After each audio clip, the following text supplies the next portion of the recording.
S Sheeja തിരുവനന്തപുരത്ത് നിന്ന് ചേരുന്നുണ്ട്. ഷീജ, ഒരുപക്ഷെ കഴിഞ്ഞ ദിവസവും ഇതേ വിഷയവുമായി ബന്ധപ്പെട്ട ഏറ്റവും നിർണായകമായ വിവരങ്ങൾ ഷീജയാണ് പുറത്തു കൊണ്ടുവന്നത്. ഇന്ന് ഇതുമായി ബന്ധപ്പെട്ട് ദേവസ്വം ബോർഡ് 2019 ഇറക്കിയ ഉത്തരവും അതിന് പിന്നാലെ അത് തിരുത്തിക്കൊണ്ട് ജയശ്രീ ഇറക്കിയ ഉത്തരവും പുറത്തു വരികയും ചെയ്തു.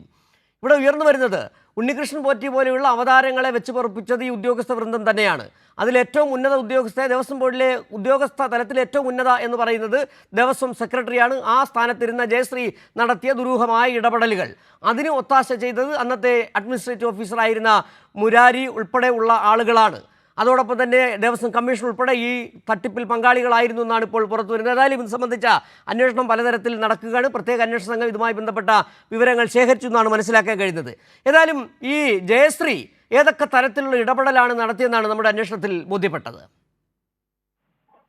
തീർച്ചയായും സിജു, ഏതായാലും ജയശ്രീ ഈ വിഷയത്തിൽ നടത്തിയിട്ടുള്ള ഇടപെടൽ അത് തന്നെയാണ് ഈ തട്ടിപ്പിന് വഴിവെച്ചത് എന്നുള്ള നിർണായകമായ കണ്ടെത്തൽ തന്നെയാണുള്ളത്. അതിന് ഏറ്റവും പ്രധാനമെന്ന് പറയുന്നത് ഇപ്പോൾ നമ്മൾ കാണിക്കുന്ന ഈ ഒരു ഉത്തരവ് തന്നെയാണ്. ഈ ഉത്തരവിൽ ഏറ്റവും പ്രധാനപ്പെട്ട കാര്യം 2010 ജൂലൈ 10 തീയതിയാണ് ദേവസ്വം ബോർഡ് യോഗം ചേരുന്നതും ആ യോഗത്തിലാണ് ഈ അതായത് ദ്വാരപാലക ശില്പങ്ങൾ അറ്റകുറ്റപ്പണിക്ക് വേണ്ടി കൊടുത്തുവിടണം എന്നുള്ളൊരു അറ്റകുറ്റപ്പണി നടത്തേണ്ടതുണ്ട് എന്ന് കണ്ടെത്തുന്നതും അതിന്റെ അടിസ്ഥാനത്തിൽ ഈ ഉണ്ണികൃഷ്ണൻ പോറ്റി എന്ന് പറയുന്ന സ്പോൺസർക്ക് അറ്റകുറ്റപ്പണിക്കുള്ള ചെലവ് ഉണ്ണികൃഷ്ണൻ പോറ്റിയിൽ നിന്ന് പൂർണ്ണമായും വഹിച്ചുകൊണ്ട് തിരുവാഭരണ കമ്മീഷണറുടെ സാന്നിധ്യത്തിൽ ഈ അറ്റകുറ്റപ്പണികൾ നടത്തുക എന്നുള്ളൊരു നിർദ്ദേശം നൽകുന്നത്. പക്ഷേ ബോർഡ് തീരുമാനം ഇപ്രകാരമാണ് എന്നിരിക്കെയാണ് ഈ തീരുമാനത്തിന് വിരുദ്ധമായി ഉണ്ണികൃഷ്ണൻ പോറ്റിയുടെ കൈവശം നൽകുക എന്നൊരു കാര്യം ഈ ഉത്തരവിറങ്ങുമ്പോൾ അതിൽ ബോർഡ് സെക്രട്ടറി ജയശ്രീ കൂട്ടിച്ചേർക്കുന്നത് എന്നുള്ള കാര്യമാണ് ഇവിടെ ഏറെ പ്രസക്തമാകുന്നത്. അതിന്റെ അടിസ്ഥാനത്തിലാണ്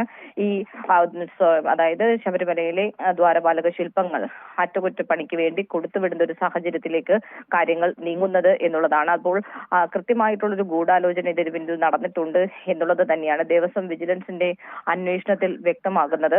ആ അന്വേഷണത്തിൽ ഇത് സംബന്ധിച്ചുള്ള ഈ ഉത്തരവ്, ദേവസ്വം ബോർഡിന്റെ ഉത്തരവ് ബോർഡ് സെക്രട്ടറി തിരുത്തി എന്നുള്ള കാര്യവും ദേവസ്വം വിജിലൻസിന്റെ അന്വേഷണത്തിൽ കണ്ടെത്തിയിട്ടുണ്ട്. അതിന്റെ തെളിവുകളാണ് ഇപ്പോൾ ഈ പുറത്തു വന്നിരിക്കുന്നത്. ഏതായാലും അതിന്റെയൊക്കെ അടിസ്ഥാനത്തിൽ തന്നെയാണ് ജയശ്രീയും ഇപ്പോൾ ഈ പ്രത്യേക അന്വേഷണ സംഘത്തിന്റെ FIR പ്രതിപട്ടികയിലേക്ക് എത്തിയിരിക്കുന്നത്.